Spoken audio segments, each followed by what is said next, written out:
Hey guys, welcome to the ace match between Cal and Cal.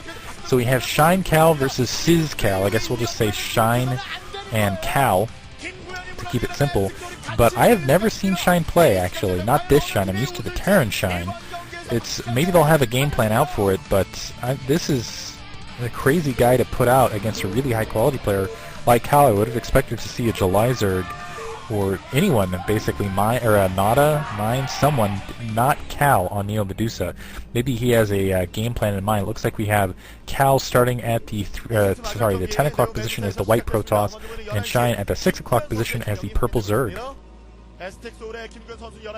Very interesting choice. I haven't seen Shine Cal play at all, actually, so I can't really say what his kill level is. I know he's beaten a couple of protosses though, so maybe they have a specific plan. Maybe they plan on putting down a proxy hatch right in the middle and then killing. I've seen that done, although not quite in that manner. And Cal overall, he's a versus Zerg beast. He's actually very good versus Zerg, so this could be a very, very dangerous move overall by Wemade, but you know, you never know. You never know. We might be seeing. I would have expected someone a little bit better, maybe pulling off Nada, seeing as how the PvT unbalance on this map has been not completely fixed, but slightly balanced, slightly overall. But we're going to see what kind of builds we're going to see. Cal is going to put down the Forge Fast Expand, I believe, and after that, we're going to see how it is that Shine Cal, I'm sorry, is going to counter this, putting down his 9 pull, I believe that was. Yeah, it looks like he's going to get some quick Zerglings out, force your 2 cannons down, maybe try to keep Cal in the dark, which is never a bad idea, and try to work the game from there. Yeah, really, I'll be interested to see how this works out. It looks like yeah, that pylon set up for the fast expansion. We'll see what kind of cheese he does. It looks like he's already scouted out the 3 position. I'm just going to assume he's going to cheese, because I can't see Shine playing Cal in a... This is going to get so confusing. Shine playing Cal in a heads-up match. Looks like he is going to go for speed Zerglings, probably for a early run-by. We'll see if Cal will be in position to really stop that, but yeah, I think that's the strategy at this stage, is either go for a Zergling run-by or try to kill that scout and do something kind of crazy after that. Either way, I can't see any way that Shine would really be able to go in a long-range heads-up matchup versus Cal, though, so he's got to do something creative. Cal's going to have his cannons up fairly soon, and I'm going to see those drones. Probe Scout is going to come inside, so he's going to spot this. Doesn't see this gas has been mined though, so I'm not sure if he knows that he is going to see some speed Zerglings coming his way, that he has to kill that scout, really has to hurry up. Okay, scout gets killed by a drone of all things. 2 cannons being put up, and now the Zerglings aren't going to be able to run up, and speed is going to be on the way. I'm going to see now whether Shine's going to add some additional to that, because okay, he is indeed going to do that. Going to add some additional, I think 10 Zerglings. All in all, going to try to go for run by Cal, sending out another probe scout. Going to be spotted by the Overlord, so it is also going to be spotted and killed by the Zerglings most likely. Drone going down on the opposite side, so no, he actually not producing any more Zerglings now. Just going to go for the expansion and just going to put a lot into this run-by. Is going to be trusting that this run-by can net a lot of economic damage. Another probe that running by, he really has to prevent the scouting from going. I think Shine then tries to go for a run-by, assuming he has that gas going up, so he can try to get the spice. That's really all is going to come down. Whether run-by is successful, he's going to be in a pretty good position, and if run-by fails, I think Cal is going to be able to take a decisive lead. This is one of those maps. Oh, now the Hydro's 10. This is one of those maps that it's really easy and secondary. Oh, Cal going to be able to scout this though, so it'll be in a good position. Try to open up that temple wall with Zerglings alone. So it could be that the strategy here is, instead of going for a run-by, try to take down that temple. You can see the look on his face. It's like, he reminds me of someone. He's kind of got a weird look. That's one thing that Cal is just fantastic about. That's his really, I think, one of his major strengths, is sending out scouts at kind of awkward times. Looks like one of the temples is down. Those Zerglings in the meantime just kind of sitting there incompetently, not really accomplishing anything. 3 cannons up on the front, so Cal is expecting and is well prepared for that.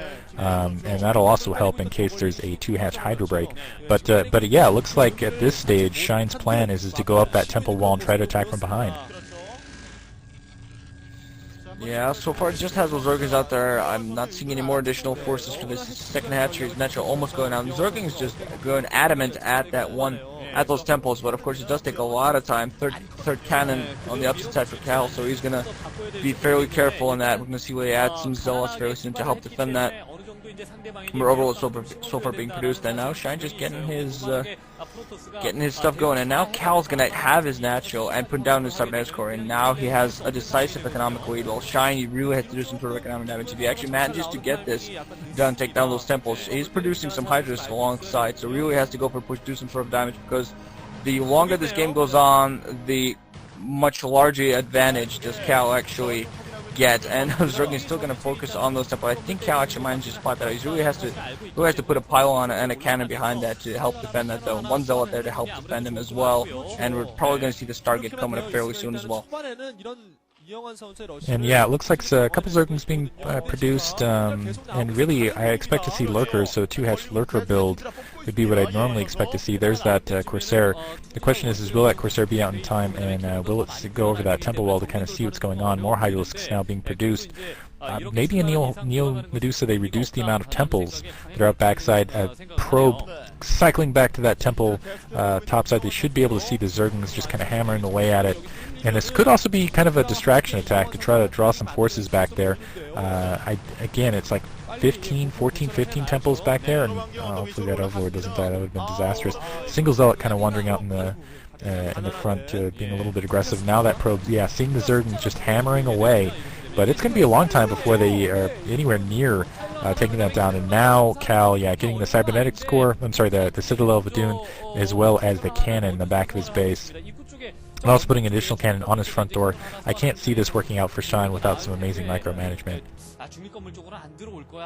Cal in a very good position, adding another cannon at the front as well, just playing very carefully. He's going to have the one cursor first, and now Shine can actually move up with a lot of Hydralisks alongside the Zerg. He has over control of it, not really a lot for Cal. Cal has only the 4th cannon up again, only 2 Zealots, and 1 second so Shine is actually going to go for this, and Cal's actually going to be a very bad position here. Hydralisks are going to go start off by trying to snipe. 1 cannon goes down, all the probes being pulled off the line, can try to engage this, but 2 cannons still up there alongside the Dragoon. We can see all the Hydralisks are still trying to engage most again. One other cannon going down, probes trying to engage Migration, but even more Hydralisks now moving in. The Dragoon going to be in jeopardy here, also probably going to get taken out. Dragoon goes down, 1 single cannon being morphed in, while the other cannon is actually going to produce, trying to engage, but the Hydralisks do manage to take the last cannon down, and the other cannon being forced to cancel, and now Cal is in a heaps of trouble. Wow, after he put down that single cannon, I thought he was going to put down 2 or 3 more, but only putting down the single cannon, stopping there, not having a lot of attack troops on the ground otherwise. And somehow not sensing that. I thought he would spot, you just kind of feel or at least spot that happening. I don't know how you can when you're going up against a complete no-name Zerg, be caught surprised when he cheeses you, when you've been in the MSL final all this time. Still coming back to his secondary, but yeah, that's just too many Hydralisks. So it looks like Shine going to take the ace match in a big surprise over Cal. And it looks like, yeah, Wemade Fox is going to win the day over STX, which I'm a little bit surprised by.